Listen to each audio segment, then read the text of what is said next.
It is time for database. Dun, dun, dun. Okay, so this section is a little bit of a, of course we'll touch on models again, what they do. So some of this may seem obvious for some of you, but it's good to revisit what Magento does with models. Again, Magento's MVC implementation is quite distinct. So this first section, so for the first kind of, well, I guess we're almost into the second half of the day, we'll be dealing with just database in general, stuff we can do with models and everything. And then for the third half, we'll be dealing with EAV. I said third half. Come on, guys. All right. So first part here, models, resource, models, and collections. Oh my. That's what we've been talking about, these sort of three different flavors of model in Magento. And then, after that, install and upgrade scripts. All right? So, database in Magento. Models, resource, models, and collections. All right, so we're going to look at, we'll kind of look at database connections, not really in depth, but just point out that they're there. Creating and registering entities. Oh, cool. Well, we've seen that for the most part. We're going to add to our configuration.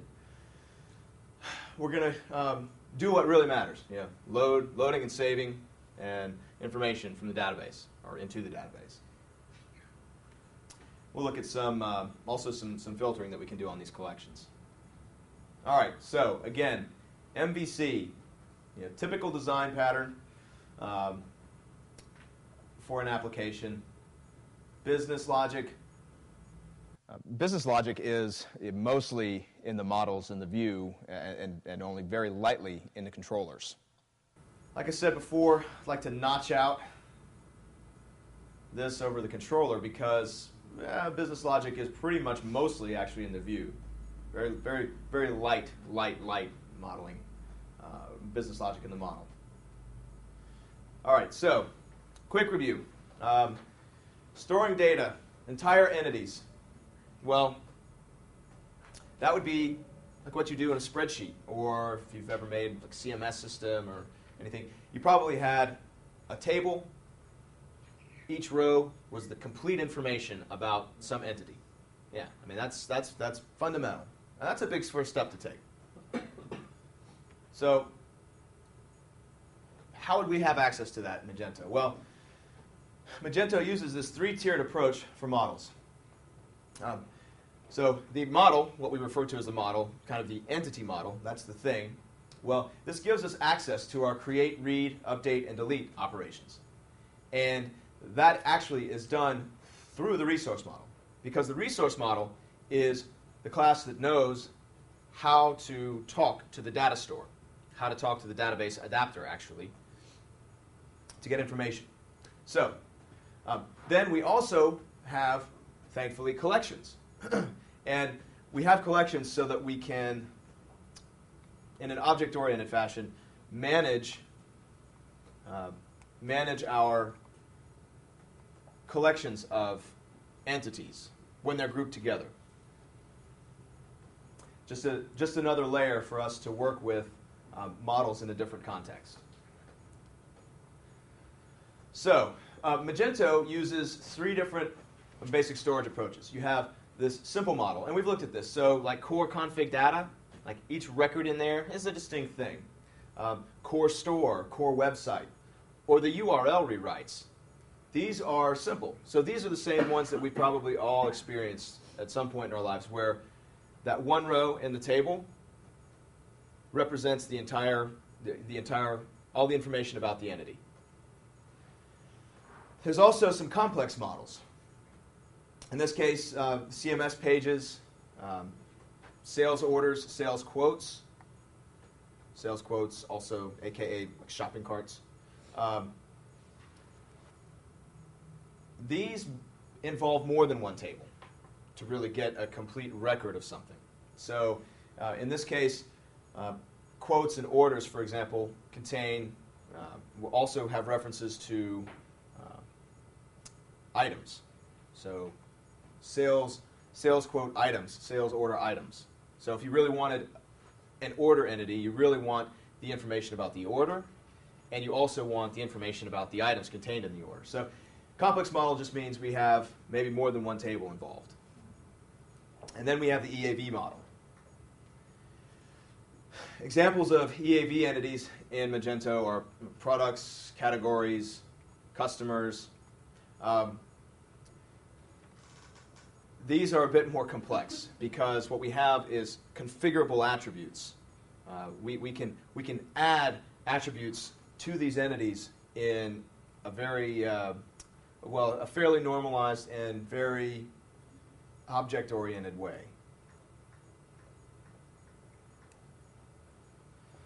I have an entire section to talk about EAV. So that's all I'm going to say about that right now. All right.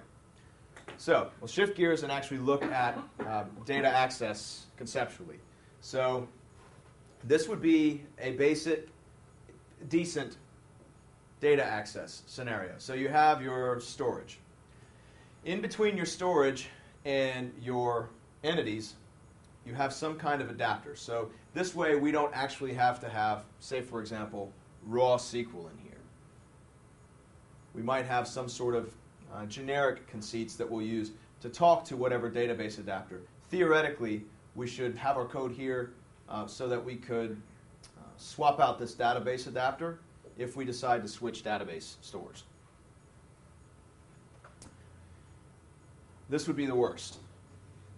So we would probably have to duplicate data access code for every model, and it would be tied directly to whatever storage engine we were using. So if we wanted to switch from MySQL to Oracle or something, well, we'd have to go and touch every one of our models. This would be horrible. If we want to further abstract things, well, we introduce resource models. Magento does this. So here, our entities talk to resource models. Our resource models talk to the database adapter, and through the database adapter are able to communicate with the data store. So the resource models generally know a little bit about the adapter that they have to work with, but theoretically we could swap out this and swap data stores.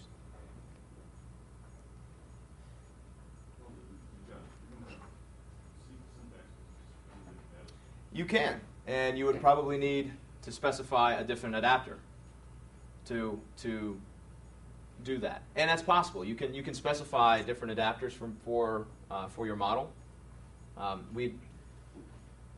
That was on the that was on the chopping block for this course, fortunately. But yes, no, absolutely. You can specify a different storage data store and specify a different data adapter, and then you would have to obviously adjust your syntax. So there is a little bit of coupling here. There has to be. And then the rest of what Magento introduces is this resource collection. So this would be, again, this would use models, receive information from the resource model, and basically get data, get a result set through the resource model, and then use the models to apply that data to the models and give us back a collection. We'll look at this in just a second and just how it's implemented. Magento's done us a big favor with some of the things that they've done with these resource collections that make working with collections of models much easier. All right, but now we must look at how we tell Magento about our models. And we've seen this so far, but we'll go over this again. So in our config, our module config, we would have config global models, that's the path, and then our class group name. So we would want our class group name to be distinct. And then inside here, well, we'll specify our class prefix. Again, this is the file path, the beginning file path to our model files. So once we've set this up, again, we can begin to create entities to our heart's desire. This is the minimum configuration required for Magento to find these files. All right, so we've seen some of these calls here. This deprecate, you would never do this. Obviously, if you instantiate these classes directly, you wouldn't ever be able to override them. That's why we use factory, get model, or get singleton in the case of entity models. So here, get model, Mage catalog model product. So Mage catalog model. So again, catalog maps here, from which we get the beginning of our class name, and then in this case we'd get product.php. So Mage catalog model product. We wanted to get that single instance, so I discussed singletons the other day in that unique Magento way that they do singletons. We would do it this way. So again, in the same execution scope, if I call Mage get singleton and assign it to some variable, if later on I assign I call Mage singleton and assign that to another variable, those two variables are just pointers to the same entity instance. Okay? So in our module, that would look like, the declaration would look like this. Config global models. You can always think that, just config global models. Some unique node for us, that'll become our class group, and then our class prefix. So you can see here we have this nice note. This maps to my company, my module, model folder. Now, so that's entity models. How do we specify resource models? Resource models. Well, in here, again, we're still using a similar notation. Put a couple examples up here. So we're still using similar notation for our factory method for resource models. So we might have product Mage get model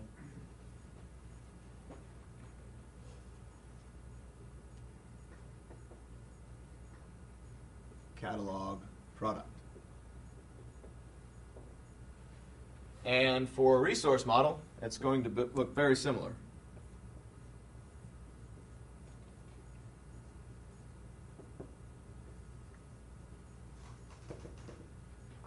We're just using a different static function.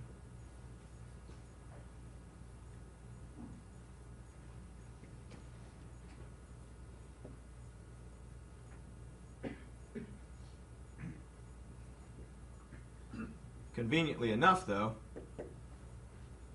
and I rather like this, we have the same string passed in here.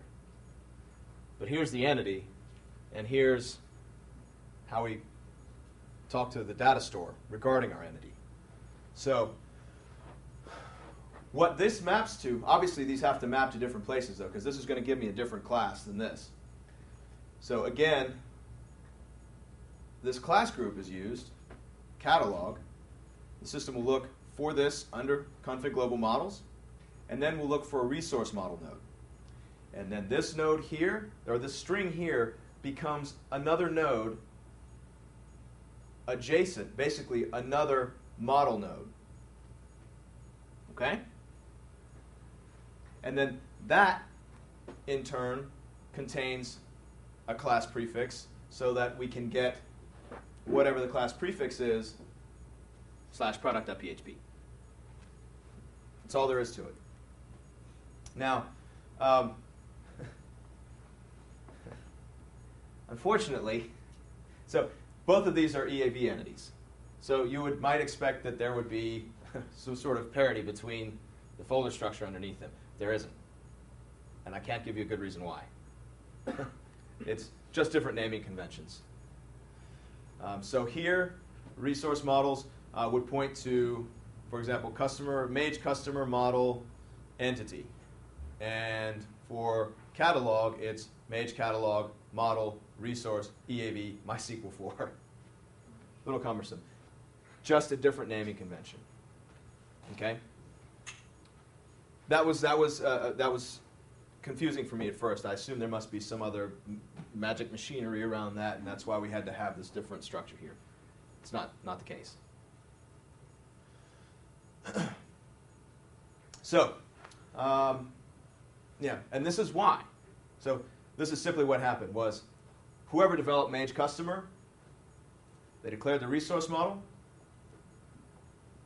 with this class prefix, Mage Customer Model Entity. I rather like that because that is, well, nice and short.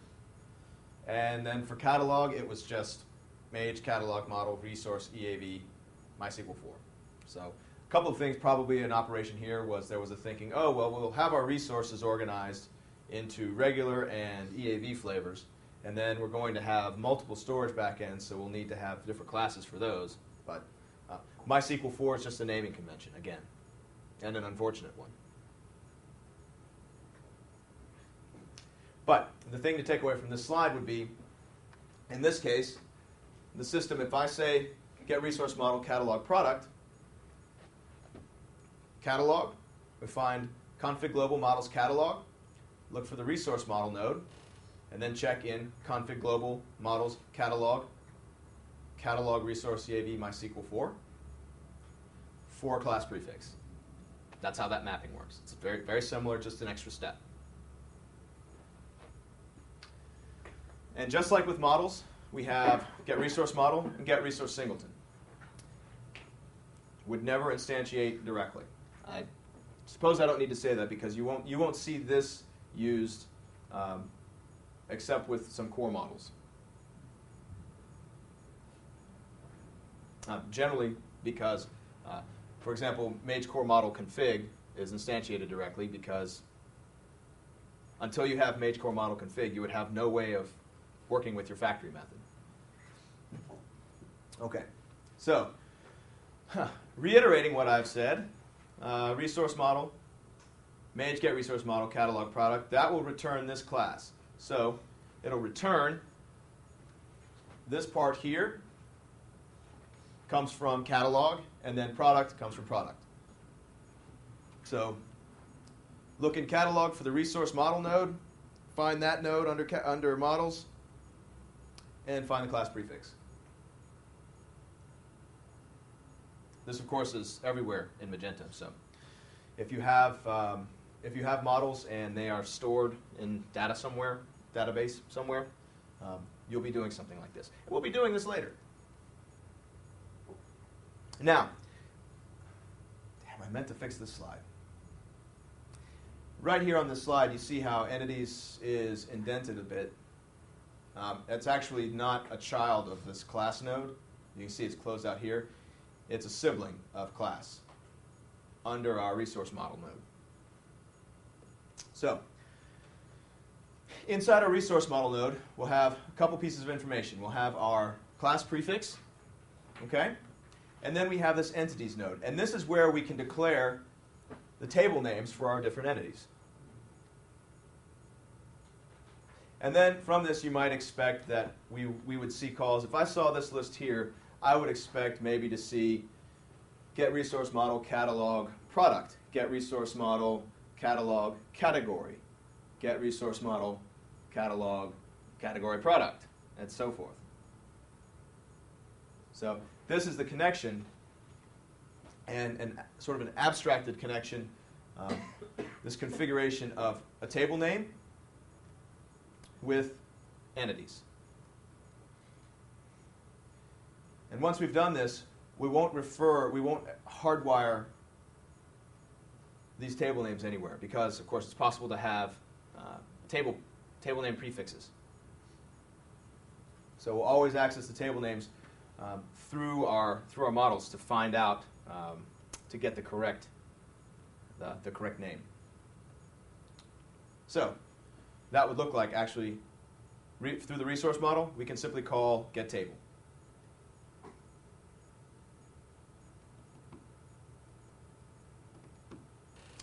Except in the case of attributes. Then I believe it's get backend table for some reason. Resource collection model declaration. Okay. Yes. We don't have to do anything for collections. Magento does this automatically for us. And does it automatically for us, just simply appends collection.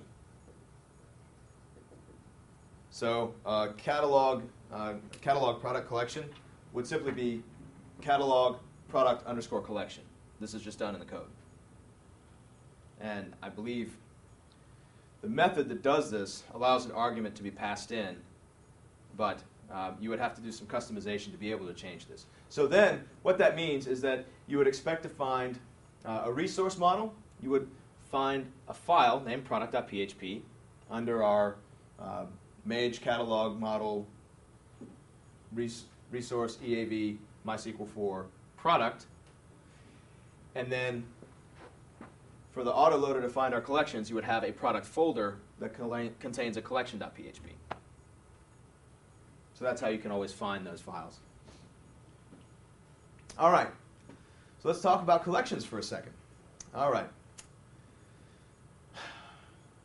Generically, we would say we need some sort of, we need an object. Well, this identity map pattern basically says, okay, we'll check and see, do we have this instantiated anywhere? If not, we need to go and load it. Once we've loaded it, then subsequent calls to get that item wouldn't trigger another load. Okay?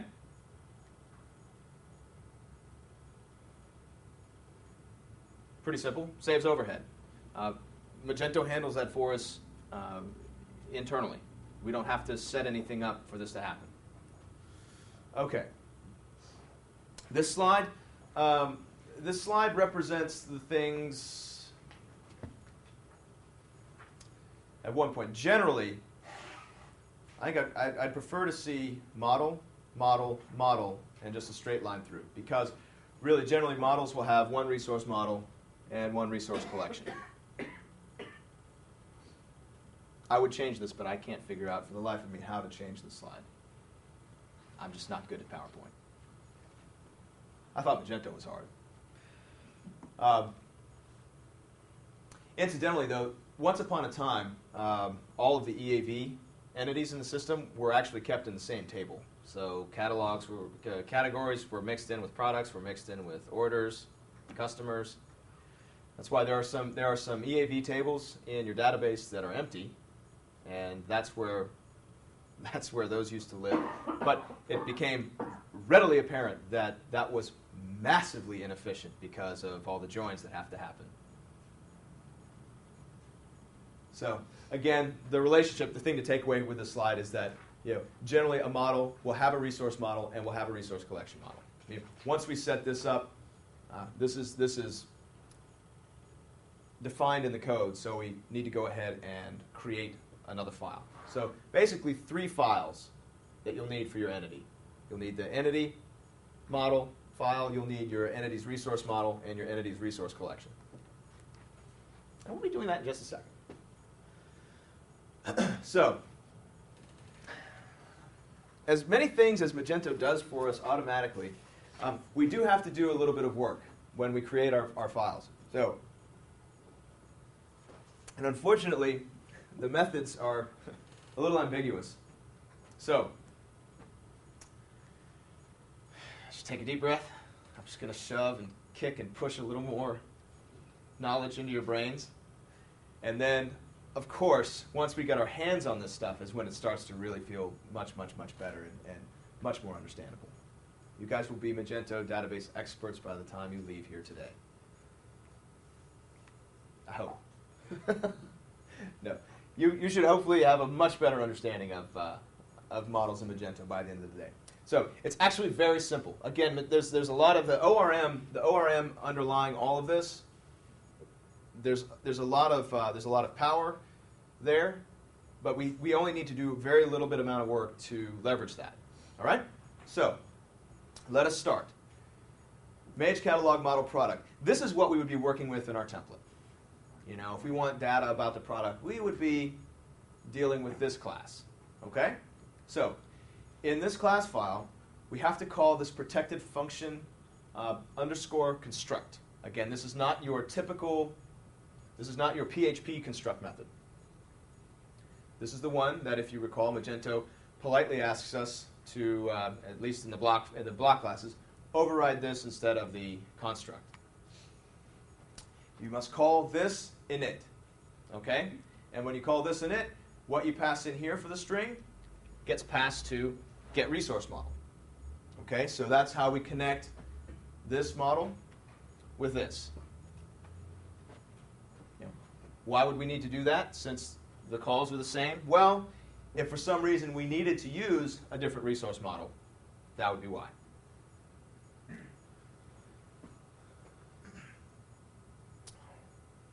And you can actually look in Magento Model Abstract. Oh, and you can see where it extends from variant object.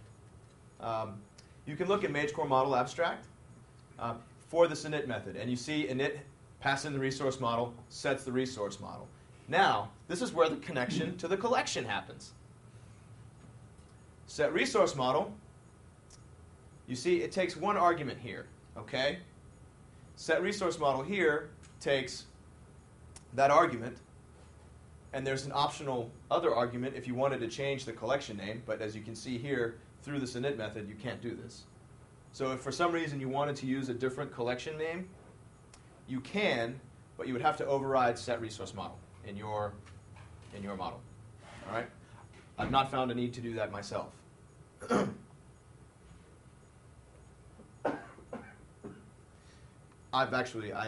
Nor have I seen it done. So I think you can just know this as that'll be today's cocktail party knowledge for you to take out into the world of Magento events. And just simply know that in your entity model class, you would call this init inside your construct. This will connect us with our resource model. And then our resource in this class, we set up our collection name just by appending _collection. So that's how this step happens. So catalog product _ collection. So if I wanted to get that collection this way, I could call, let's see, I'll need to back up a little bit here.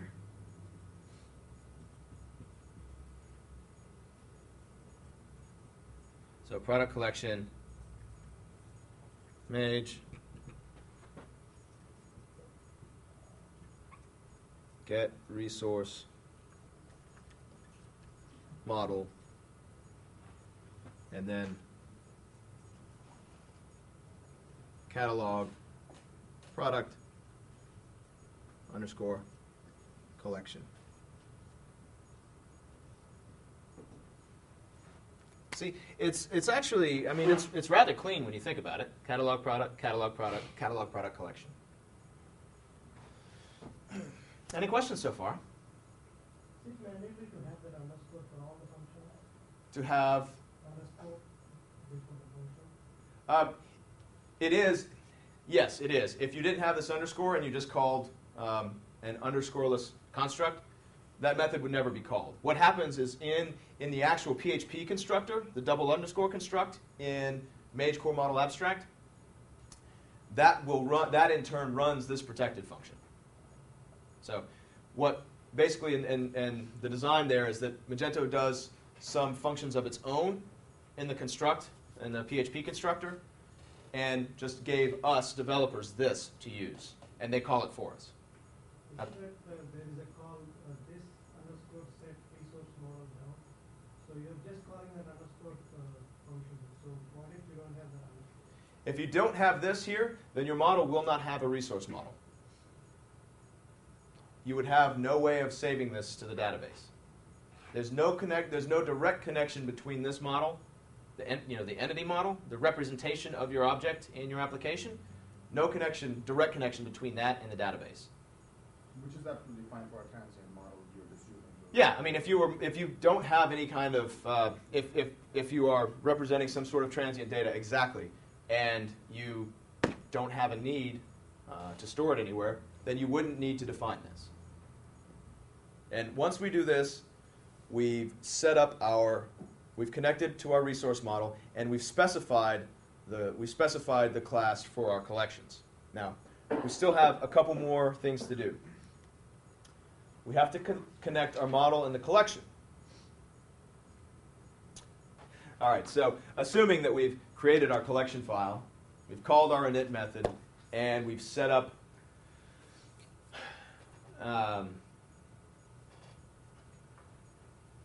yeah, we have to specify some parameters in each of these files. We have an init method that we have to call in our protected construct. Okay? Look at that in a second. I might like to have that here. But before that, I can say, if you want access to your models collection, you can do that through the model. So you could simply, after this call, I could simply say,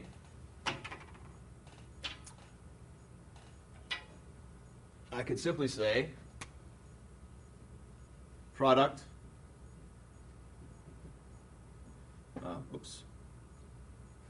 product get collection.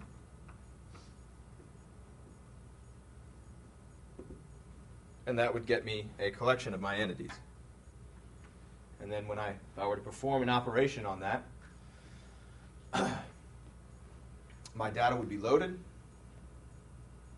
and I would have everything I need. So in my block class, if I needed to get all of my store's products, in my prepare layout method, I could instantiate the product model and get the collection through it. I could also, and a little more direct, because what this does internally is instantiates the resource model, and I could just call this directly manage get resource model catalog product collection.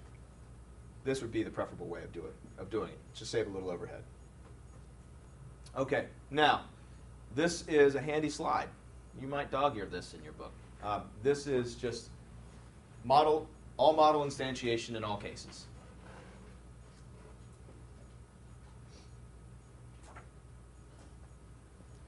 So the ones that you would use, get model, get singleton, you'll use all the time. Get resource model, get singleton, very common. You could do this, get model, catalog resource EAB MySQL 4 product. Okay, you could do that. And that would work simply because mage get model catalog would give us mage catalog model, and then this happens to be the path, resource EAB MySQL 4 product. But you wouldn't do this. You would do get resource model. Okay? And you can also get the resource through the model. So if you actually have this instantiated somewhere, you can absolutely just call get resource. And similarly for collection,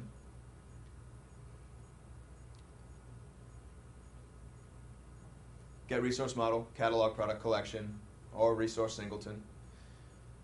And then also, if you have your model instantiated anywhere, get collection. So, to go a bit further with the relationship between all of these, the collection takes the model and takes results from the resource model and simply loops through this it's an associative array, basically, that's returned of result rows, and just takes that data and for each result applies it to an instance of the model. And then that entire collection is encapsulated inside this collection object. The nice thing about collection objects is that they implement iterator, array access, countable, array access, and countable. So you can actually call, this is an object, right? But you can actually call count on it, as you would with an array, and get the number of results. You can also run for each on that and get access to the individual models inside. Yes. Very handy. That's used everywhere in Magento.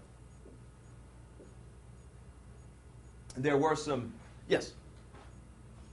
So theoretically and ideally, you shouldn't really be using the... I don't know if we need to be call, product, set some data, save, and that doesn't talk directly to the database. That, in turn, calls its resource model, save method, and that handles the storage. And the nice thing is that holds true for simple models and EAB models. So Magento, the goal there was to make working with, regardless of the model type, to make working with that basically the same at the model level. There's just obviously there's more machinery involved in resource models for EAV entities, because we have to map all these different values to attributes into the tables that hold those attribute types, which we'll be doing in the third half. Okay, so you guys are all still with me. That's good. Categories. So let's start working with some of these models. Okay. Categories. So that would be catalog category. Get a list of all stores. Use Mage Core Model, MySQL for store collection. So there are several ways that we could do this. Now, for the purposes of this exercise, I'm going to recommend that we make, because that render controller is getting a little big, a little full, I'm going to recommend that we make a models controller.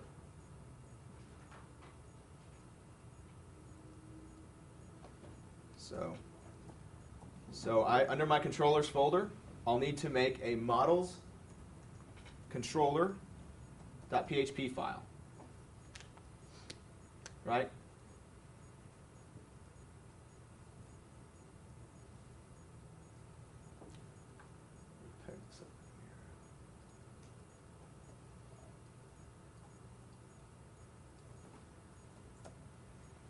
So this is app code local, in my case day 2 controllers models controller .php. And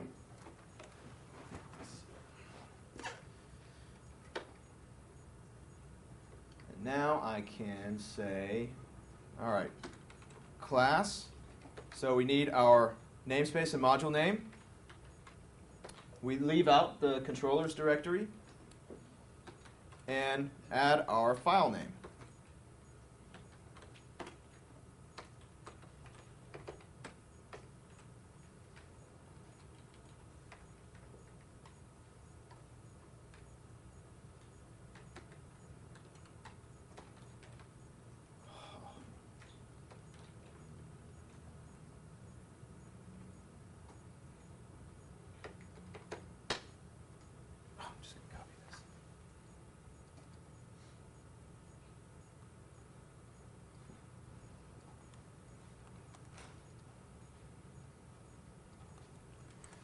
There we go.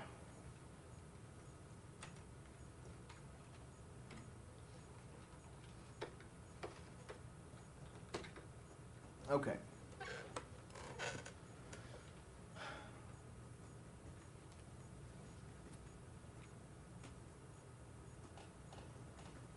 So for our first exercise, let's see, we're doing a list of all stores. Okay. So let's do public function stores action.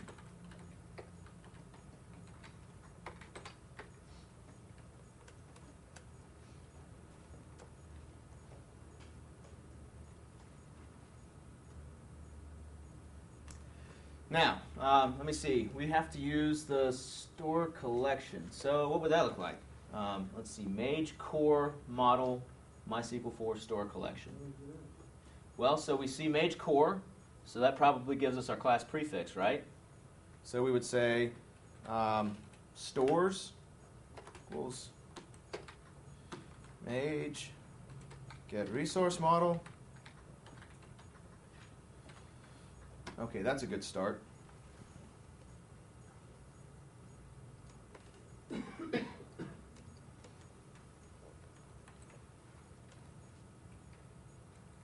need to specify.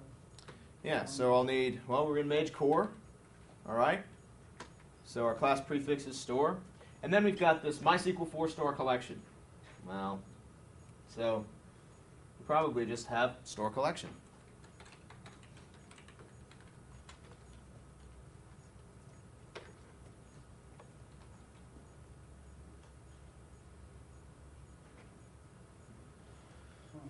All right, so, wow, what could we do now? Well, we could just say for each, I mean, what are we accessing here?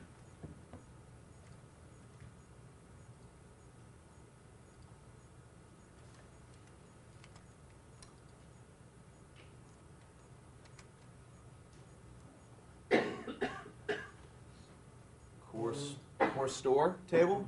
Probably right. Oh, look, this is the information I have, Okay. right? Mm-hmm. Huh, okay. Well, so for each stores as store,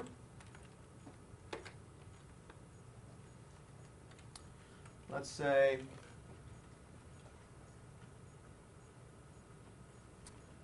well, we could. I'm actually not going to bother attaching our output to the response object since we're just dealing with this as an example. If anyone would really, really like for me to, though, it's very simple. But we can echo this out directly. So I'm going to put these in H2 tags so they're nice and visible.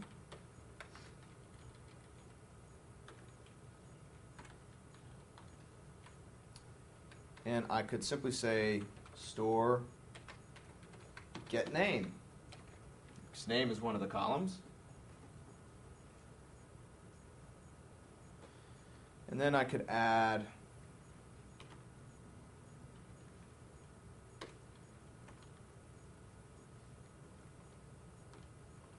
let's say store get code.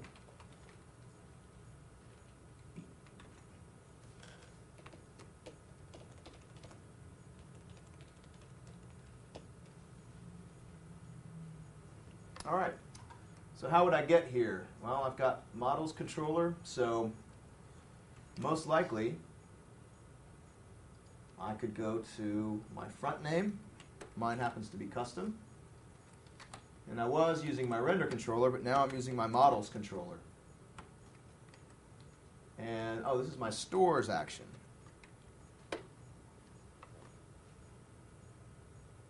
All right, look at that. You should see something similar. Yep. Does anyone not see that? So you can see right now we're in our own module, but we're actually using models from another module.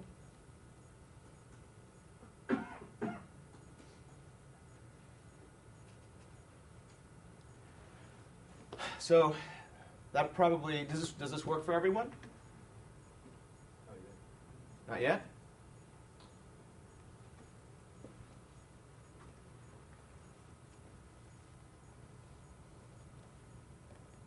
So what's going on here? Well, obviously we've got a controller, so we have this nice little playground. We set up a route, so stores action here, all right? A place for our request to go to. Here we're getting a collection of stores.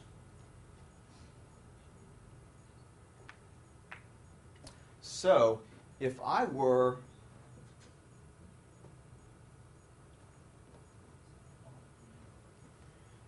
what would I see if I were to just echo out get class store?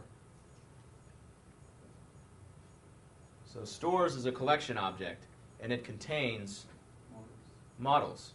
So probably a Mage Core model store entity. That's what the store is in this context. All right? Yeah, these are two ways of getting the exact same object. This one just has an extra step in it.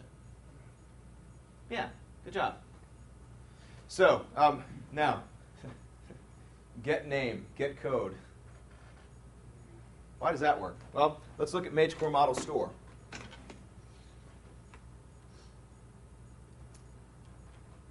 Mage Core, watch them be defined.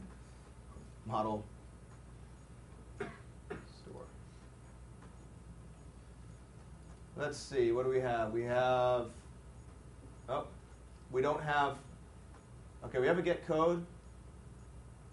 Oh, damn, we have get name. Oh, well. All right, well. Oh, this is redundant. Okay. If I take this definition out, it will still work.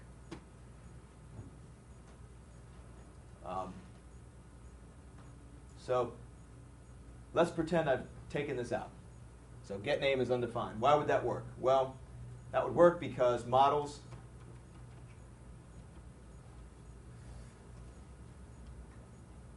implement Mage Core Model Abstract, which extend from Mage Core Model Abstract, which extends from variant object. So I guess now we'll take a look at variant object. Okay? Oh, look, array access. Ah, that's handy. Okay, so, all right, variant object. The call function, call method. This is special PHP stuff. Okay. What call is, so when you have an object, a class in PHP, and you call some method on that class and it's undefined, before PHP throws a fatal error,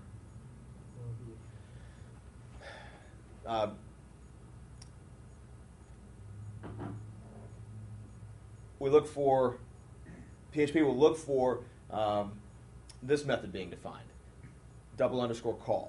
And if this method is defined, well, then the whatever method we were calling is passed in along with whatever parameters. So method and args. All right? Actually, back in the day, before this structure, there were some deprecated get and set functions. But now, what happens is we pass in. So then we just do a string, a substring, get those first three letters. Okay? Get, set, also, unts, and has. So get and set are used quite frequently. And that basically just, this maps to, so if I say get some value,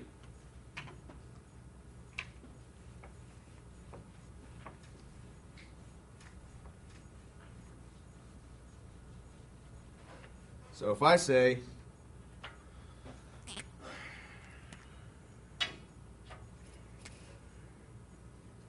object get some value, well, that function's not defined, but this call method is used. The method is passed in, any arguments, which there are none, passed in. So get, so we're going to match the first case in this switch. And then you can see internally that we're passing this through, we're passing this method, the rest of this method, through the underscore function, which is defined in here as well. And what that does is simply take this and convert it to this. All right? And then looks for this key in an array. That's it. And then returns it if it's found. If not, just returns null. What's the second argument? Which one? The arg0 that we're running. What is the second argument to get data? To get data, let me see. It's trivial, I mean, it Let's doesn't get matter. data. Let's look it up. Key, oh yeah, and then you can pass in the index. Which, of course, makes sense. All right.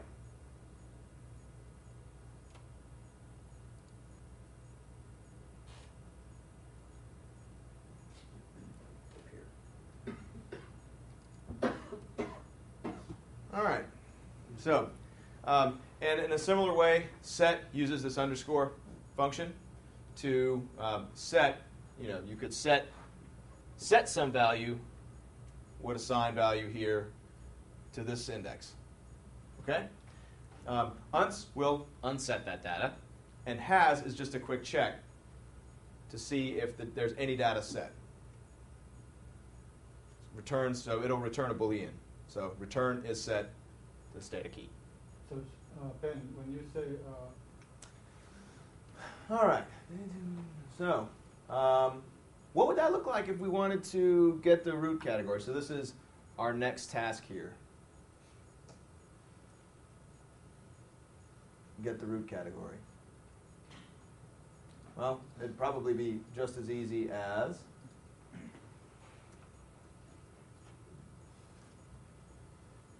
let's see, maybe another, actually,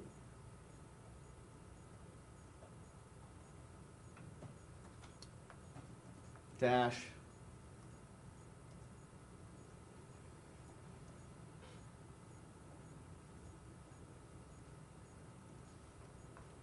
store get root category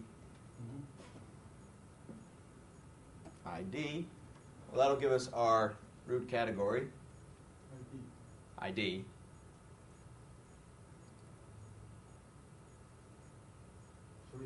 Yeah, for me it's 3.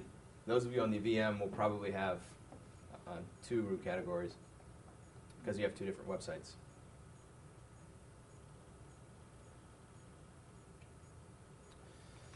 Okay. But how would we actually get the root category itself?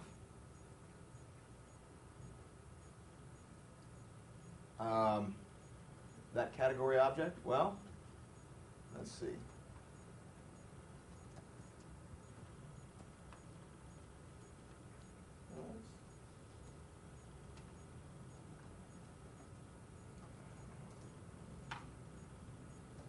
Actually, before I do that, I'll have to do, let's see, category equals.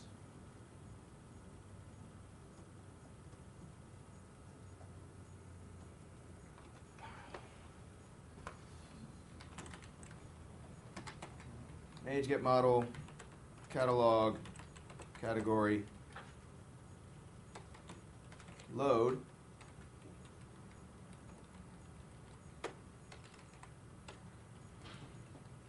And then in here I can just say store get root category ID. And then here,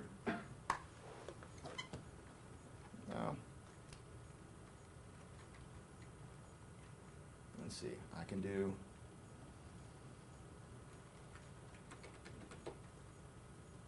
category get name.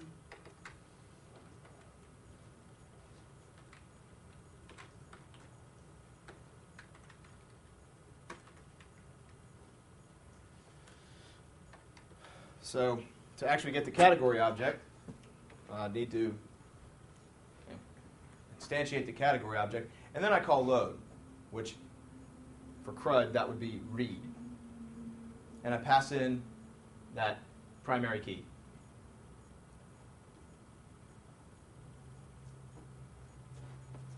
And then even though this is an EAV model, I still get to use my getters and setters. okay. So let's see what happens. Let's see it. Root category? Yeah. Catalog. Root catalog. Okay.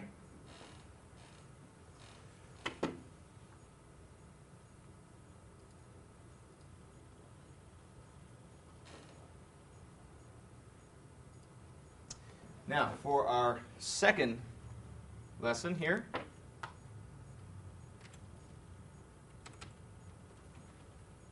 second part of our exercises, we have to fetch all categories that don't have parents. So here we're getting a tree of all categories. Load children by get children method of category object. Okay. All right. So Fetch all categories that don't have parents. You know, why would we have you do this example here? So what would be a category that doesn't have a parent? Would be a root category. So I'm going to make a new action here.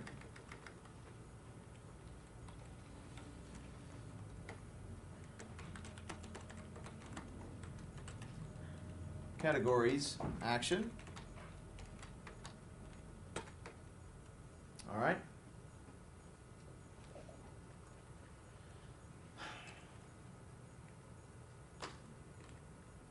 How could I find out a category that doesn't have a parent? I'd be inclined to look at the database structure.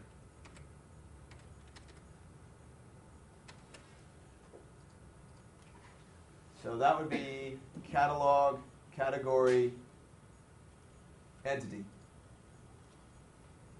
Huh.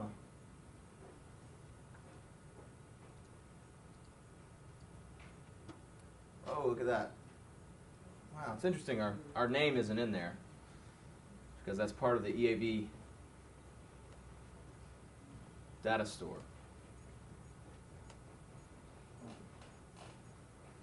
So, one thing I'd like to point out is, you notice how our root category has the ID of 3? Yeah. Yeah, but there's this other category, ID 1. This is like the container. This category is the container of root categories. You'll never access this or do anything with it. Its level is 0. So, level here we could probably use. So we'll need to get a collection of these things, but we'll probably want to pass in some sort of where clause. We could also look at children. Well, no, we couldn't look at children count. Huh? We could use parent ID as well. Problem is, theoretically, that parent ID could change. I mean, if this were 999,000, 0 and 0. I mean, yes, either one will work fine. So we could filter on level. Level 1 will always be a root category. And I mean, I could never imagine that this would ever change because there's no administrative way to edit this category.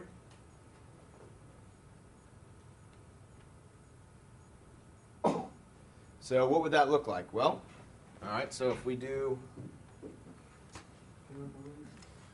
let's see, we'll say categories equals mage, get resource model, category collection. What am I doing? Category slash, oh God, catalog slash category collection.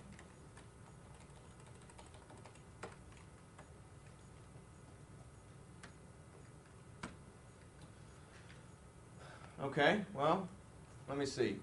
That's probably going to get us all categories. So we can do something very handy. We can add field to filter. And because it's just this one parameter, we could say, level or parent ID if you like, and 1.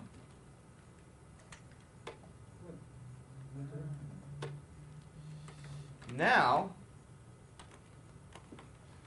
we can loop through our category collection object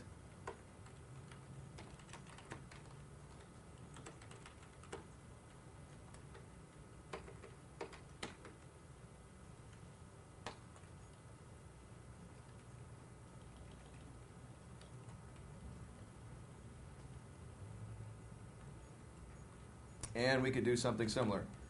Let's try.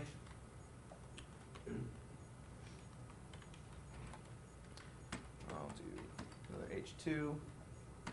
And let's say category get ID.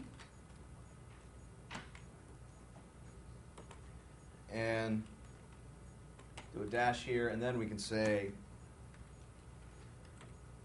wouldn't it be nice to have the category name? Yeah?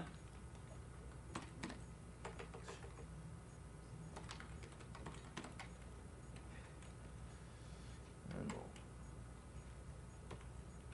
we'll close this out.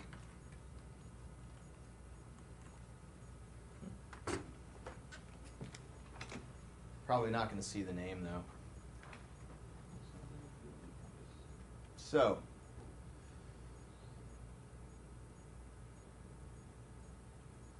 let's see what this looks like.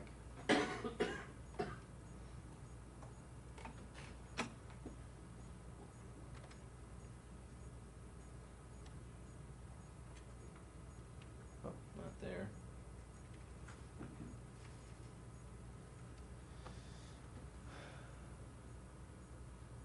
What? Oh, I'm still in my stores action.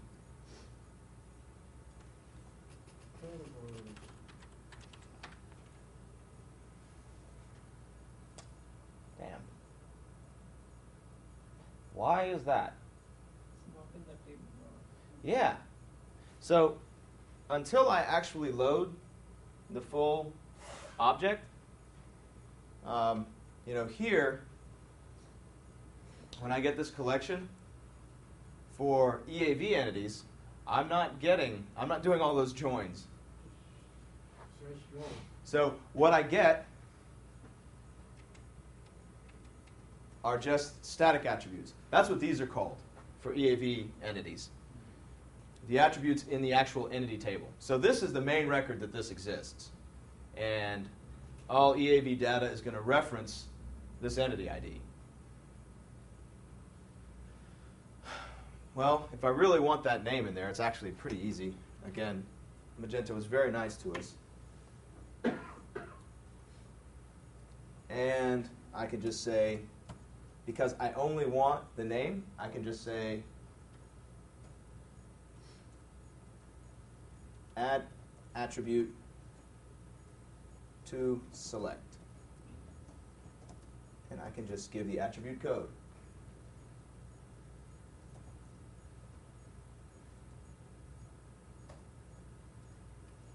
Okay?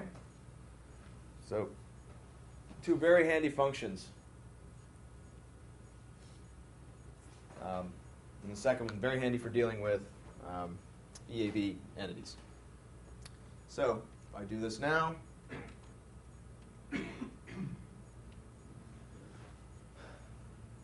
hey, back where I started, sort of. Okay.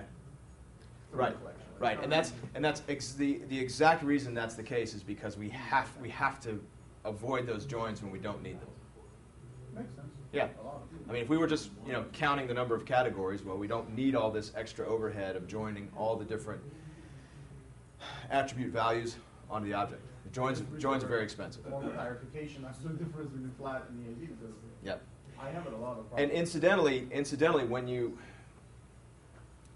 in fact, this very issue, so when you went from, I think, 1.3 to 1.4, it was possible that, I think orders changed. well, orders changed, yes, but when you go from 1.3 to 1.4, a lot of people, their category navigation, their categories broke. Because the flat model for categories doesn't implement things the same way as the regular EAV model. And there's no real reason. It used to be flat, or? Well, no. The index. But what these flat tables do is they actually take all of the attributes from the EAV tables. So here we have catalog category entity, date time, decimal, int, text, varchar. So there's all these additional value tables for these entities. Well, what the flat catalog, category, and product tables do is take all of those things and actually create what we would normally be working with, which is just one row per entity. And of course, there's some additional setup that you need to do for attributes to, especially if you have your own custom attribute, to get it to be part of this table. But that's the thing. So, and you can see here I have three of these tables, per store scope.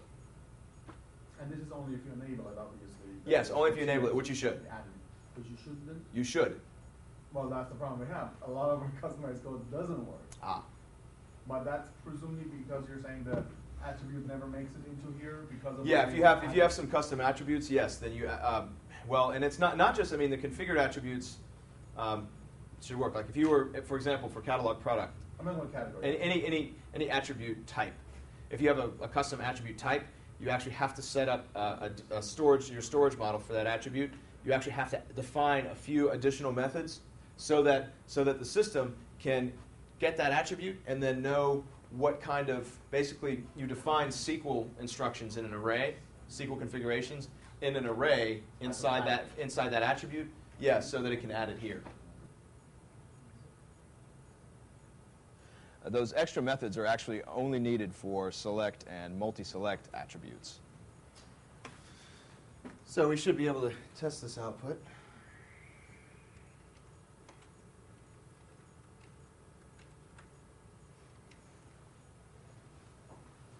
Oh, valid argument supplied for. Oh, not mine. What am I doing here?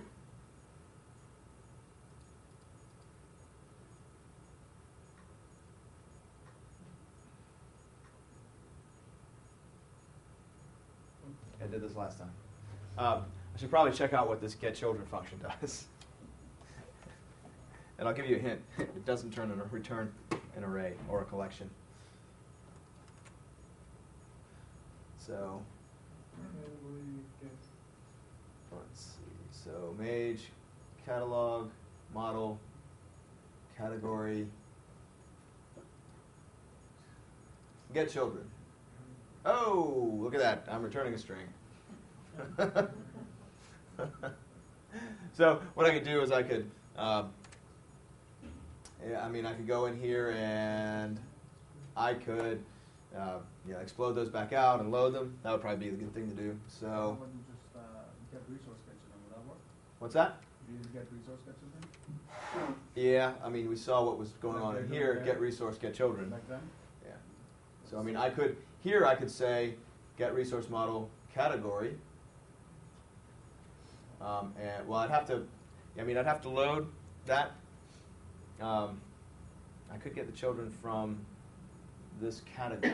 I wonder why it doesn't return that. Actually, so I could, yeah, and then I could say get resource, getChildren. That should work, yeah.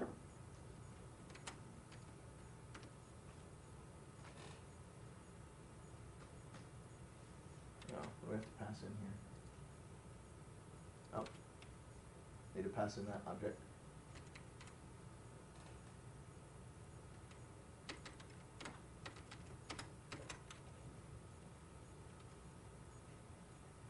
So here if I say get resource, getChildren, and then pass the category object in.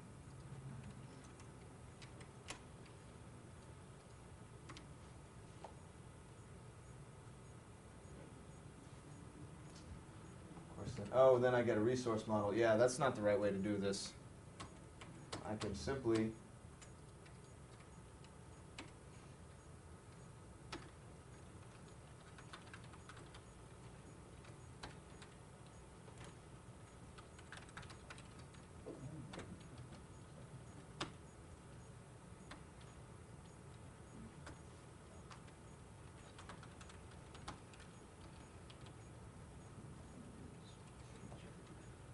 I don't understand the point that it doesn't give, why it doesn't give you a collection. well, this is some, obviously this is some function that's used somewhere. Actually, I think There must be something that does not. there's somewhere where they were using this. Or this is just some kind of vestigial function. Yeah, oh yeah, there is getAllChildren too. But for some, this exercise asks us to use getChildren method. Oh, it does. Yeah. So we could explode this out, and then we could simply do,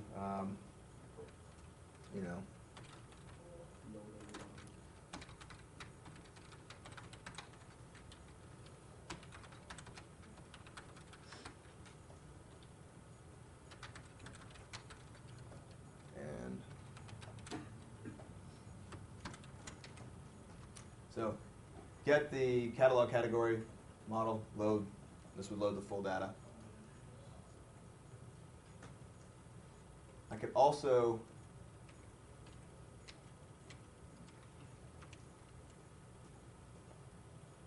good God.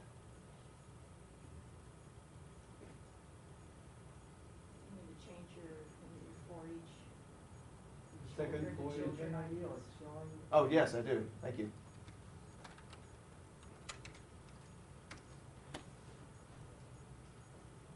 There I go, slinging from the hip again.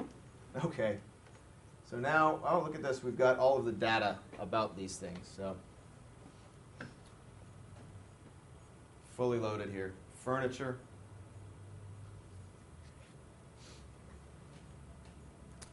Furniture and apparel.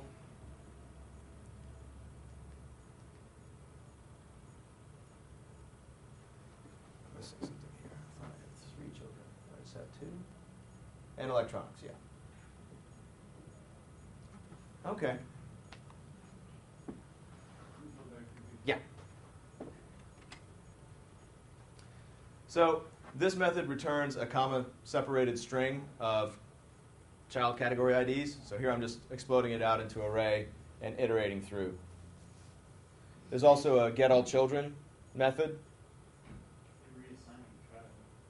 Yeah. Yeah. Might be better to say child ID here, but again, I certainly wouldn't go about getting category children in this way. I mean, I could also pass this comma-separated list in to the collection. Basically, check for an ID in. We'll look at some of these utility functions after lunch. Okay.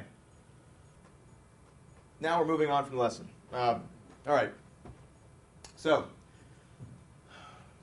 what are the things that we're normally doing with models? Well, we want to read some information from the database, save models, either save new ones or update ones that already exist, and delete these entities. So, what does that look like in Magento? It looks very similar to other frameworks, I would say. You just simply instantiate a model, set some data on it, and save it. To update a record, you might load an existing model, load that entity from the database, change some data, and then call save.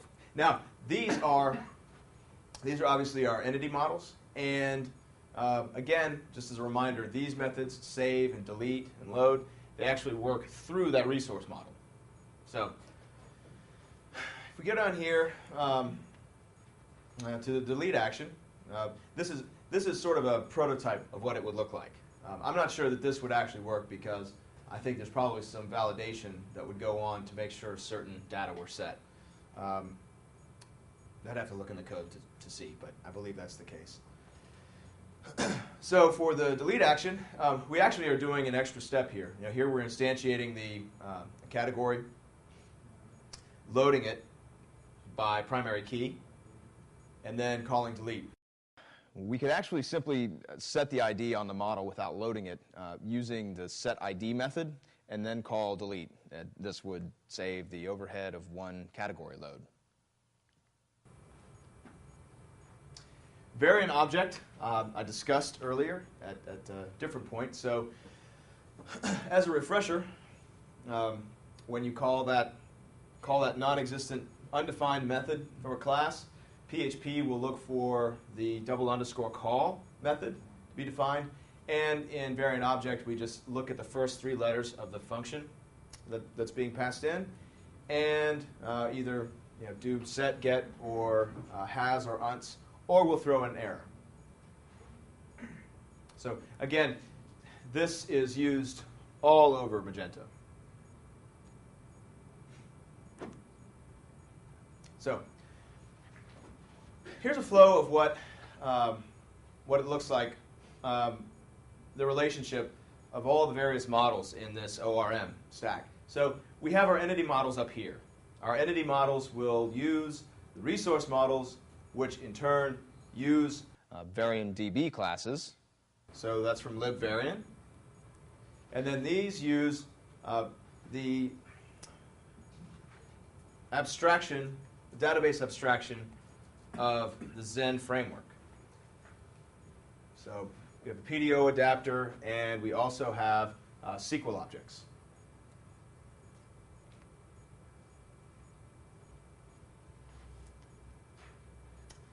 All right, load structure. This may be somewhat legible in your books. So, say we instantiate some model and we call load. Well, first step is we call before load. And then we can actually see that there's some events dispatched. We looked at that earlier, actually. We looked at these events that take an event prefix that you can define in your class. And that would be passed into these dispatch event calls, or we would just get core abstract. So that is how we can actually observe high up in the application, this event happens, and we can do something either before load. We can also do something after load.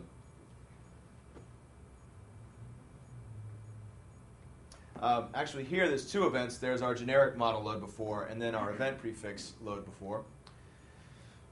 So then the load call through the model actually reaches into the resource model, where we call get load select, get main table, actually execute the select, read it through the read adapter, and then set the data on an instance of the model, and then call our after load. So this is the basic structure. The things to take away from this slide are that we have methods and events before and after the load call. And then down here, this set oric data. So this is actually where we can preserve the original data that we got from the data store. Any questions about this?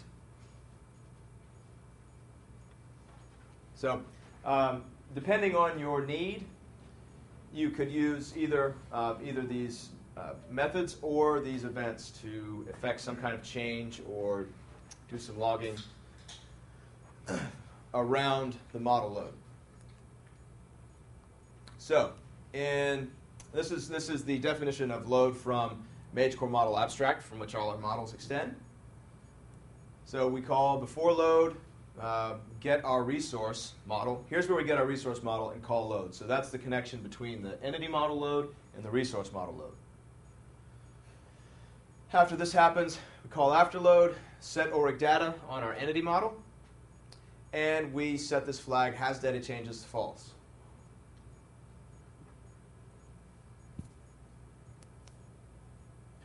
Save structure is very similar, but with a little bit more going on, because these saves and also the deletes are wrapped up in transactions. Because obviously, it's possible that somewhere down in the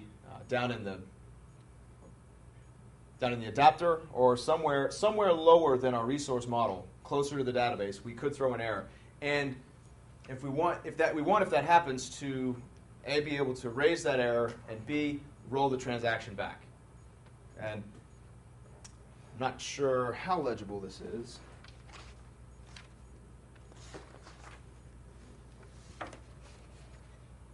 Not very.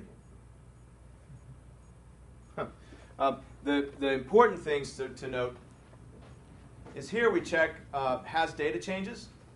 So this is very early on. So if we actually haven't, as I mentioned earlier, if we haven't changed our object at all, we haven't called, say I've loaded a category, for example, unless I actually set some data on that, well, has data changes will be false, and if that's true, we don't even bother with the transaction. And the important thing to note there is that there are these created at and updated at fields for models. So if we call save on a model that hasn't had any data changes, that updated at field will not be adjusted, simply because we haven't reached down into the database to store the data. We kick it back here. But similarly, as with the load, there's a before save, there's also after save, and let's see, there are events around that as well. So, very similar structure. And the nice thing, again, is that all of this happens for you without having to set anything extra up in your resource models or in your entity models. Now the save function in Manage Core Model Abstract, you can see, checks. Well, if we say is deleted, okay, well then if we set is deleted on an object, then we would simply delete the object. We'll look at that in a second. Then we check has data changes, see if that's true or false. If it's false, well, we just simply stop. After that, just like with load, we have to get our resource, and we call begin transaction. And we just set a flag for data committed or not. Then we go ahead and in this try catch block, we operate through our resource model, again, calling before save, after save, and attempt to save the data. And if all goes well, then we eventually make it all the way down here and return an instance of the object. So you can actually call save and then continue to operate and just chain your methods together. Okay? So this pattern also holds true with delete. Very similar thing. That one is also rolled up in a transaction. Now, and this is also true down in the resource models. It's a very similar structure. All right. So to reiterate, resource models in Magento. The resource model performs loading, saving, and deleting of data that corresponds to a model and implements all necessary additional logic that allows to manipulate data for the model. That's quite a bit of a sentence to digest. So put another way, the resource model does all the CRUD for your entity model. Create, read, update, delete. So this second part here is nice and concise. Resource models are responsible for data access and manipulation only. There's no business logic inside the resource model. And keep in mind that complex data storage, that's okay. That's not business logic. That's assembling data.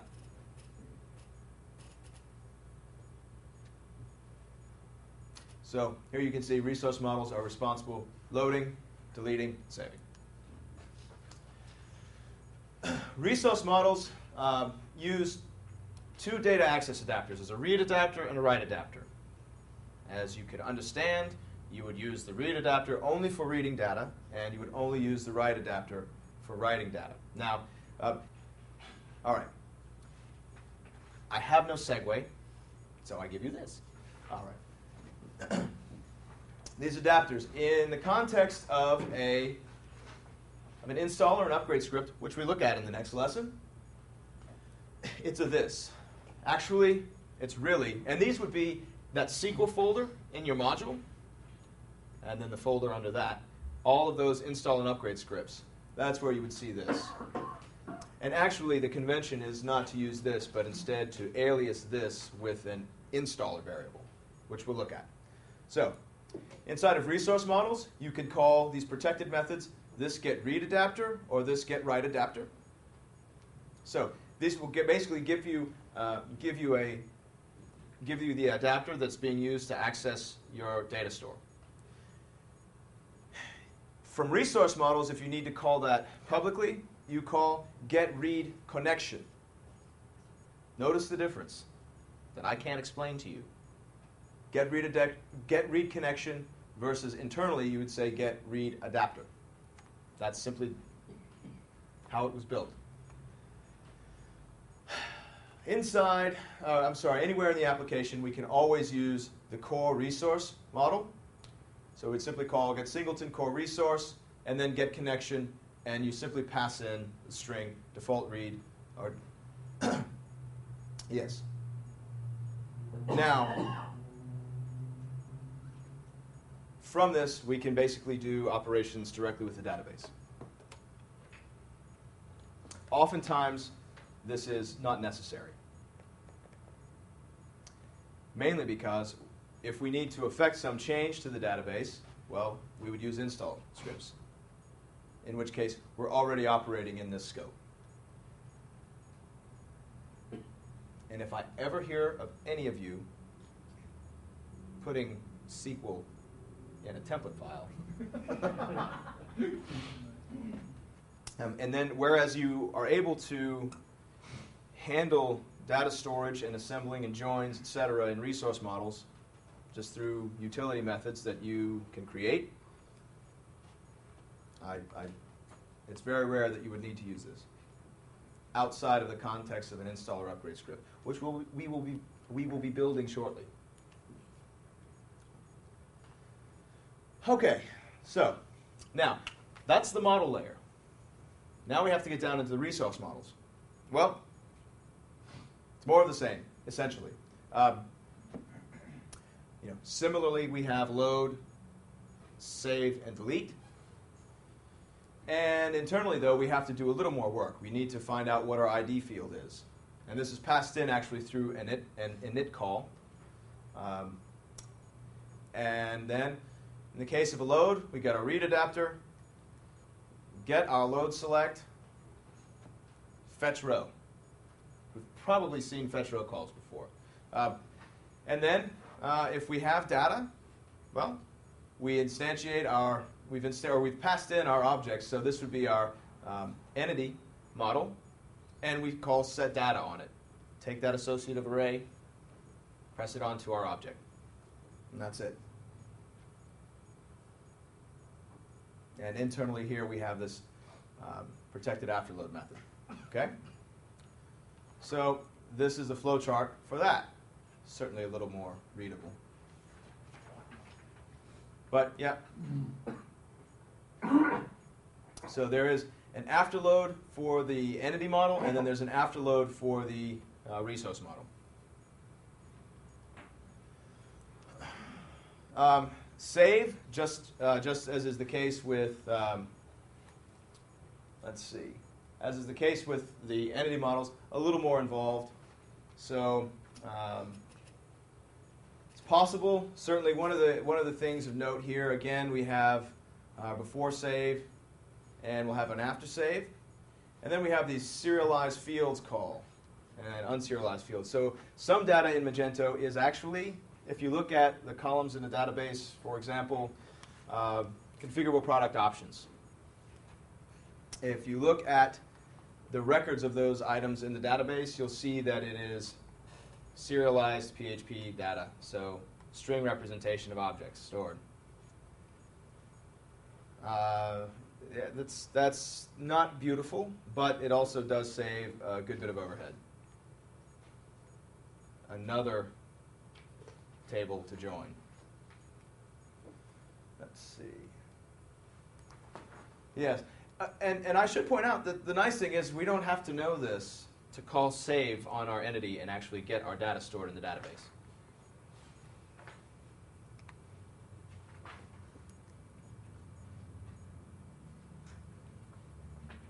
So a representation of this, the flow chart.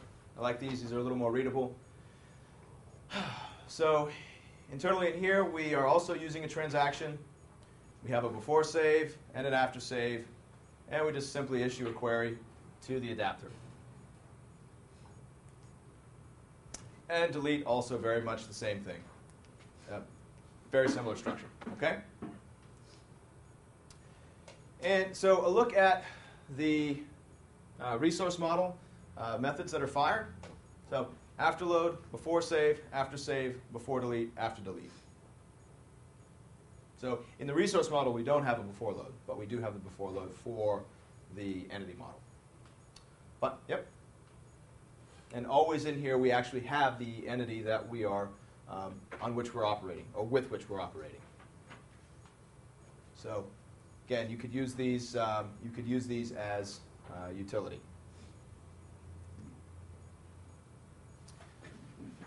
Okay.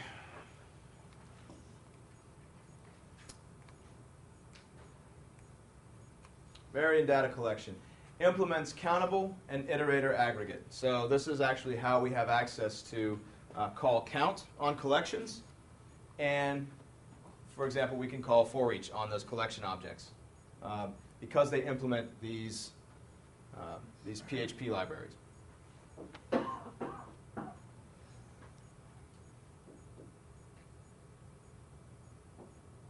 Yeah. The collections are, if we want to do things with our collections, assemble a specific set of records. We have these functions here. Let me see, add field to select, and I also showed you add attribute to the select for EAV models. Let's see, I think that's about it for this slide. Yeah. Of course, you should understand that the collection implements extends from variant data collection, DB, and this extends from variant data collection. So internally, these classes are using some of these lower level functions, but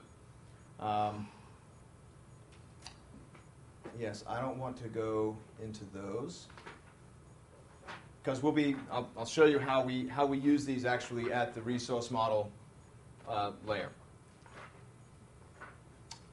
All right, CMS model MySQL 4-page collection extends. So, okay, so before we were talking about the entity model and its construct method and its init call. Well, okay, here we see a collection, and it has the construct method that we have to define and this init call. Seems ambiguous. These all have different purposes in the different contexts. In this case, we're really setting our model that we'll use internally in this collection. So this value here would be passed to Mage get model, and that is the model on which the object on which we press each row's data. So if we have a record set, and it comes time to, we want to use that record set, well, that associative array of data from the database, simply call for each on it, instantiate one of these objects for each row, and store them internally. And then to access those, we just call for each. Does that make sense? Any questions?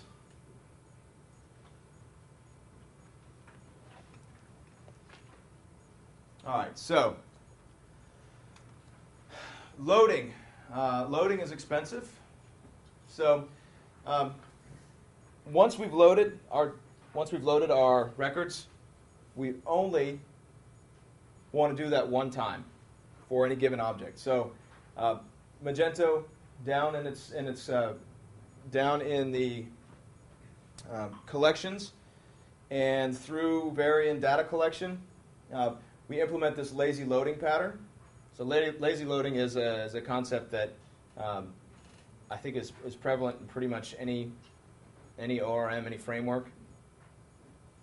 It basically just ensures that once you've loaded an entity, you won't be loading it again.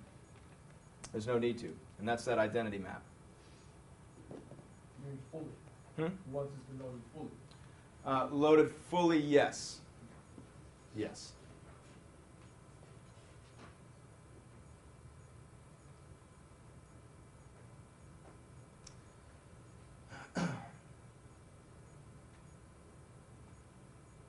All right.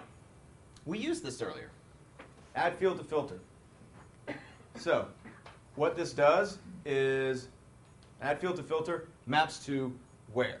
So for MySQL queries, if you want a where, add field to filter. Okay?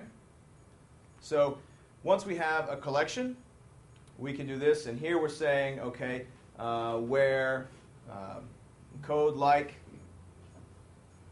UK and then a single wildcard character.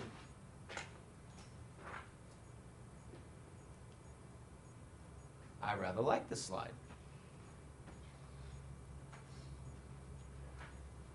So this is just a syntax that you can familiarize yourself with. Equals, not equals, like, not like, is, in, you can pass in an array, not in, null, not null, greater than, less than. So you can review this, use this.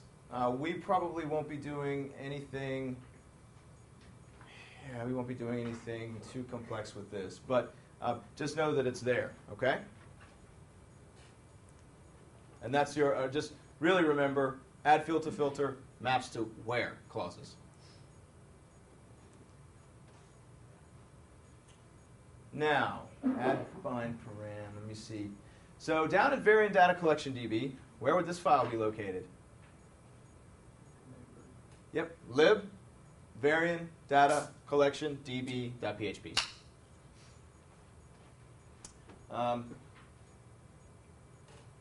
Let's see. Well, we can do some things here. Let's see. Well, we've looked at add field to filter. Ooh, we can add an order. We can also set order. These are the same thing. Let's see. Get select. We can get our select object. The one that I really like here, well, a couple that I really like here are load. We can pass in some parameters here. So if I pass in true on my collection, if I pass in true here, I'll get my query echoed on the screen. Yeah, very, very handy, especially if you have any kind of complex collections. This will actually show you the SQL that's being run on the database. You can also pass in true to this as a second parameter, and that will log. That'll log the query into the log. All right. Unshift order is also very handy. So say we have a collection and an order has been added previously, some other module's collection. Say in our context we need to add our order, but we want our order first. So order by. We can call this unshift order and pass our syntax in here, and then get our order by ahead of any others that were previously established. Okay? Let's see. Now, as far as gathering record sets, so in the case, this case is Mage Core Model Store. Similar things happen with in the catalog with products and categories. It makes sense that if we're getting a collection where we don't want every possible thing in a store, we're only going to want to filter in terms of our store context. So it would be perfectly reasonable to create a utility function for yourself. Usually, though, that function has already been created. In the case of core models. If it's your own module, though, absolutely appropriate. If you find yourself needing to do something again and again whenever you're building record sets, you would want to set up a utility function such as this, and then just simply call that within your collection. Makes sense.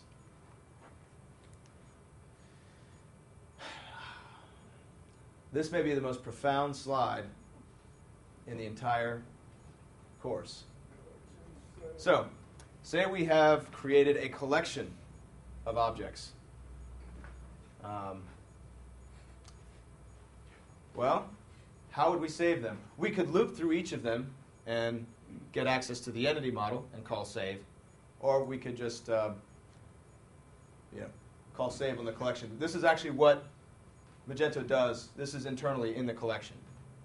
So just simply loops through its collected entity models and calls model save. So we can do that just passing save to the collection? Yep. Do you have a save for the items? Like complete items? Just item save? Yeah, well, I mean, the assumption is, well, so in your collection object, you have a collection of several, you have a collection of one or more entities. And this is what is happening internally, is we're actually calling entity save. So then what this does is, of course, then it goes into the resource model, calls save in there, passes in the entity, Yeah, so this is in a collection class. All right?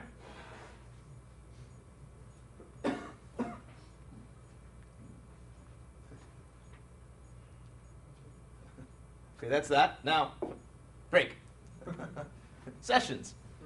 Sessions we just did not. They didn't warrant their own lesson, and so we'll deal with them here because sessions are models in Magento. So, how are sessions stored? Default PHP session storage. So, file system. We have this here. You'll never do this ever. Ever. I've seen it done. I've seen it done because of load balanced instances. EC2 install, and the original developer, for whatever reason, wanted. Well, there were no sticky sessions. So what happens, in a load balance, since you create an image of your environment, and then as demand increases, the load balancer spins up new images or new instances. And the problem is there were no sticky sessions there, so a person might be on this instance for this request and this instance for this request. Okay? So what were the behaviors that were being seen? What were the symptoms? User adds something to cart here, goes to the next page, nothing in cart, because that session doesn't follow them around. The developer got around that by storing sessions in the database. That's a really bad idea with Magento. Your database is already busy enough, and that's a very inefficient storage for sessions. In the case of load balanced, non-sticky environment, I would say memcached, absolutely. Just shared caching among several. Of course, anytime. That's why in Magento, though, as far as caching backends go, anytime you have anything other than file-based storage, your only guaranteed way of invalidating the cache is through the manage cache or cache management section in the admin. Yeah. And to invalidate cache for and I'm sorry, I'm kind of switching topics here, but to invalidate the cache for things with cache tags, that's flush Magento cache, and then to invalidate everything would just be flush cache. Okay, so back to sessions here. There are lots of sessions in Magento. Core, checkout, customer, admin, these are 4 of them. And they extend from a session model. And these are simply what they say, session namespaces. So this would be Mage core model session. So if you wanted to access this, you would use get singleton core session, or core checkout session, customer session, admin session. And they're just simply a namespace. If you can imagine the session array, these are just namespaces under that. So in your own module, you would establish your own session namespace and extend from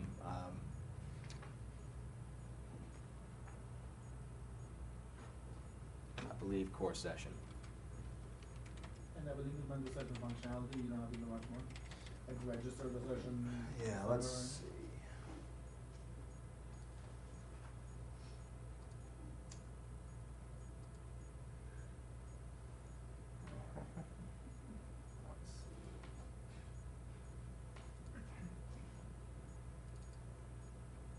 Yeah, core model session abstract.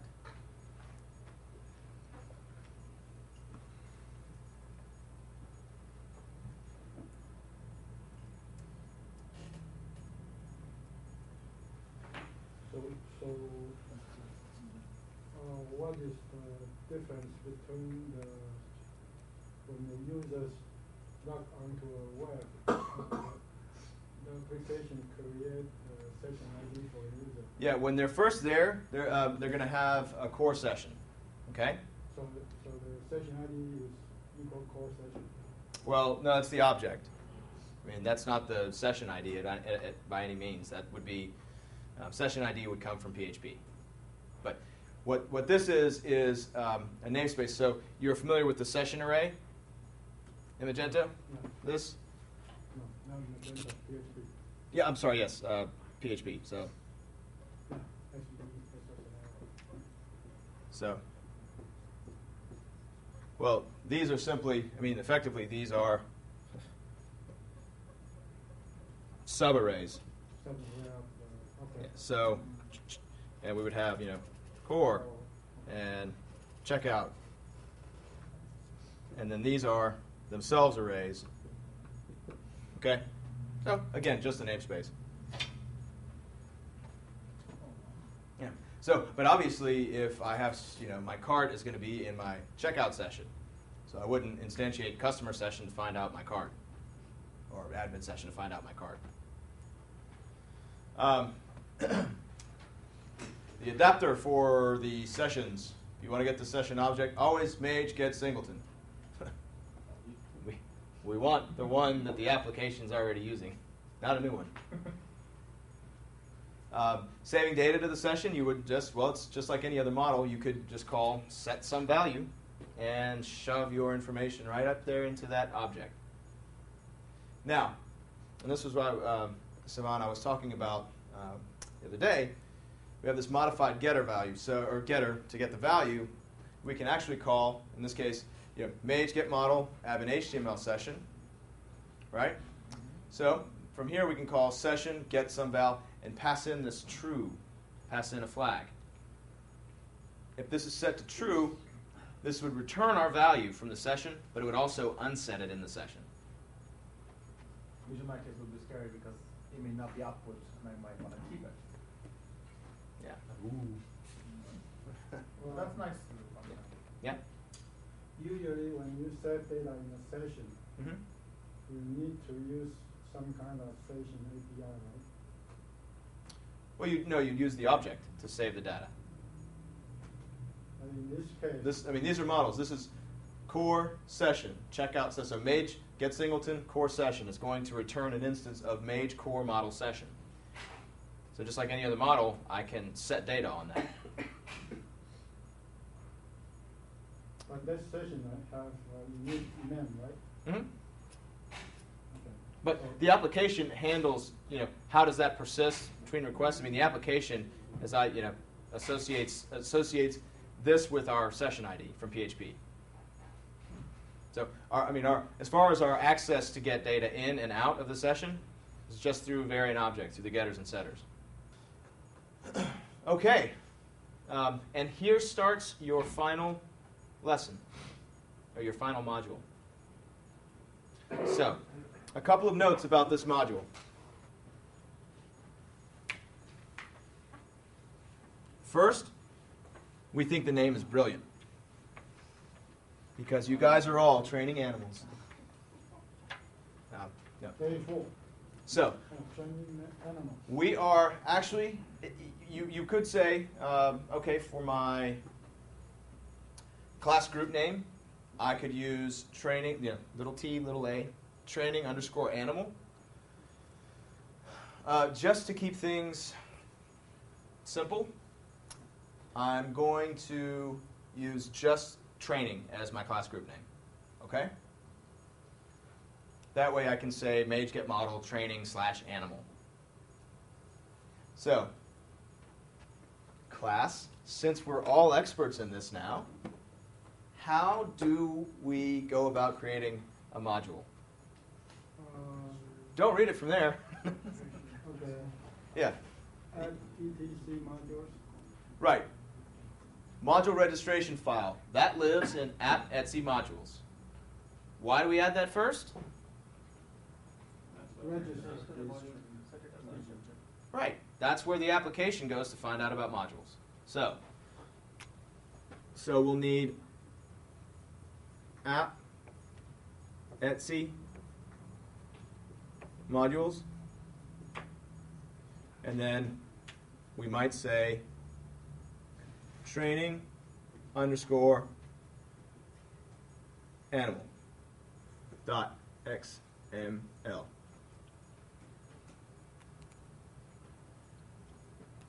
internally we need a few things there. Okay, so in here, config,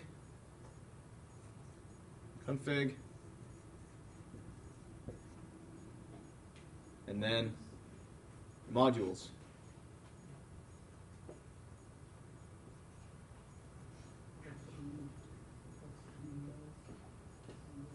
All right?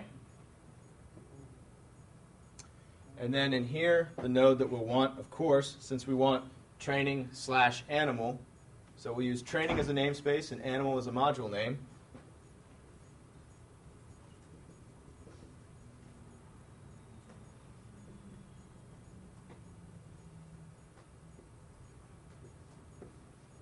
Obviously, you'll need to put a couple more things in here, right? What two nodes do we need in here? Active and code pool. Very good. Did you guys learn stuff?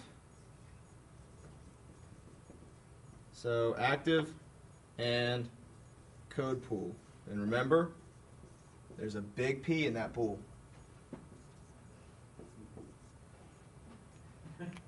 Hey! Took a second there. I'm sure that'll be on the highlight reel. Okay. Quote of the class, right? What's that? Quote of the class. Quote of the class. Big P and pool. Big P in pool. I don't want it.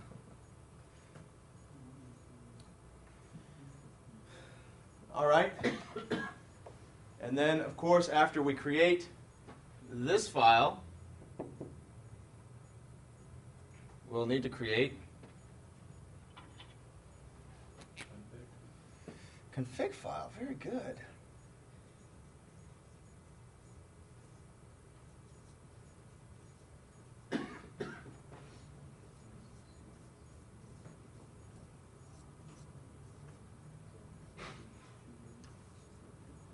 Oops, that's code pool, and then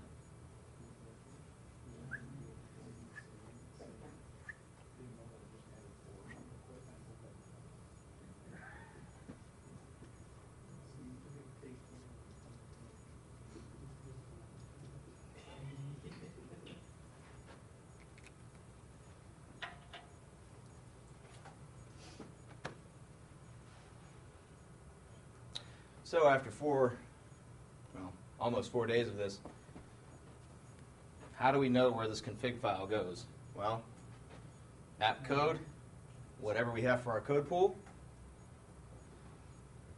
training, animal, / etc config.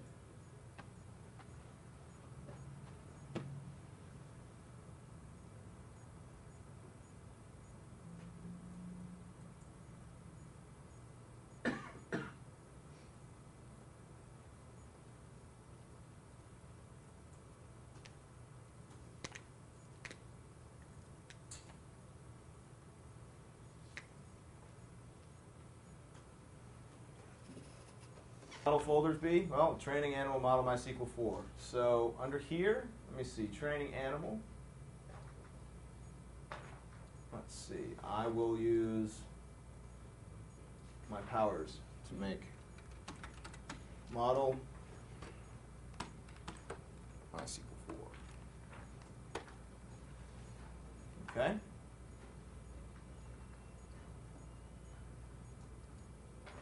So yeah, model MySQL 4, and then I already have my model. So now I need my model.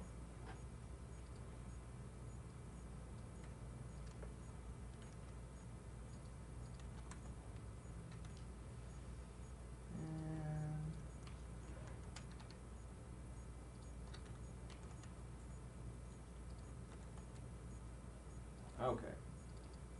So first this. Here's your model. And this will be using the data store, so we need to initialize a resource model.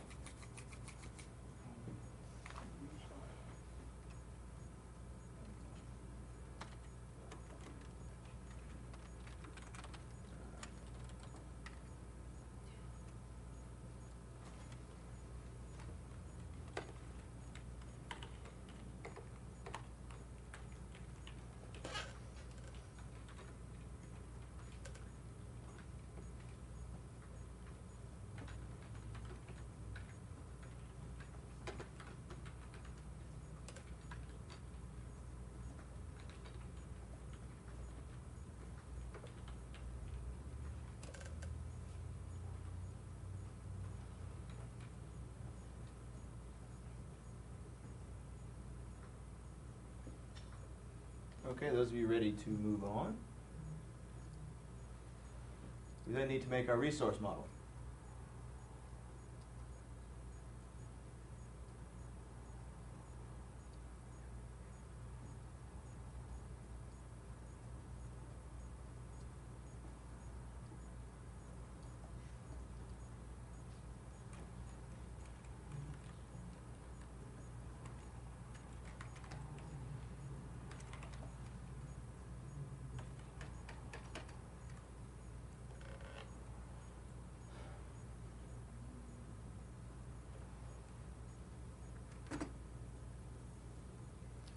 You can see in the resource model when we call the protected underscore construct and call this init, we're grabbing the table name. That's what this training animal does here. And from the configuration, and we're also specifying the primary key.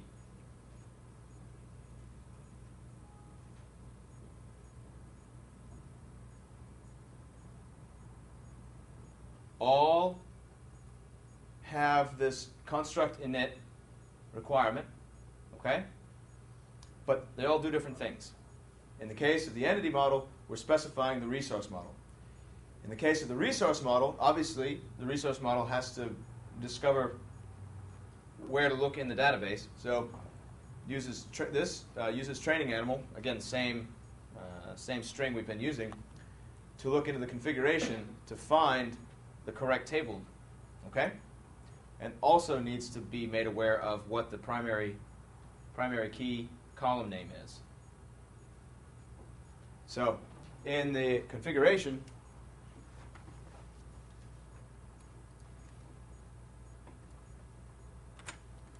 this training animal maps to training. From here, looks in the resource model, finds the resource model node, okay? Then inside the resource model node, looks in entities for whatever we have after the slash. So if I had put animal Bob here, we would have looked in this resource node for, under entities, for a Bob node.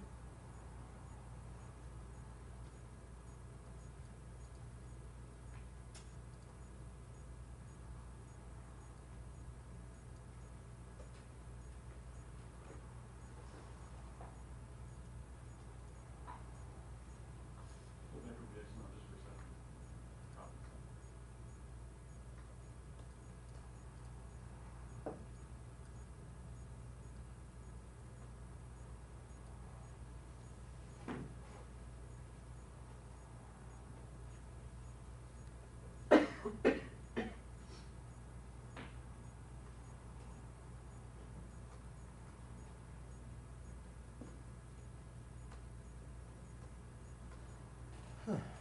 Well, because the resource model establishes our collection model for us, and simply, in this case, would be appending collection to animal. So we have an animal folder and collection.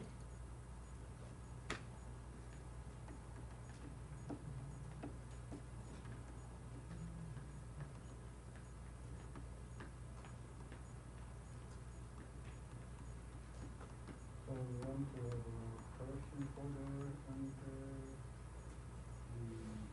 the Once we set, once we set the resource model, we have to set this. We have to set the collection. So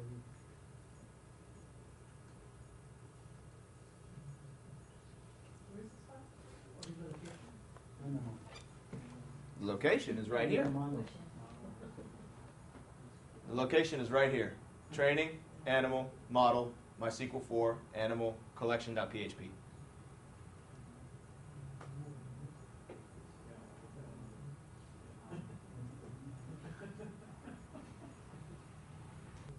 Remember this. Make sure developer mode is enabled so that you can do something simple like break your XML. Check that your module is config, so etcconfig.xml is being loaded. If that's not being loaded and you have developer mode enabled, check your registration file. Okay? And then, if everything checks out up to here, then the problem must be something with, well, I should say cache. And that would be config cache. Now, check paths, class names, and the config specified class prefixes. That's just whatever's in a class node. Because again, what you have in those class nodes are file paths. And because they're file paths, they're also, well, actually they're class names. And because they're class names, they're also file paths. All right? Because what happens is Magento will try and instantiate these objects. You know, training, animal. So in our example here, class prefixes, training, animal, model, as well as training, animal, model, MySQL 4. Magento will try and instantiate these objects, so training, animal, model, animal. And because the definition doesn't already exist, the autoloader fires and tries to find this by adding slashes. Okay? That's all that's going on. Again, sadly, no leprechauns. So, what are the takeaways from this? So if you wanted a model in your module, you would do this. It's models and modules. Who ever thought of that? I don't know. So if you have entities in your module, this is exactly the process you'd have to go through. Okay? Exactly. 3 files, configuration. Of course, we need to do a little more in order to do something with this data. And that's what this next lesson is about.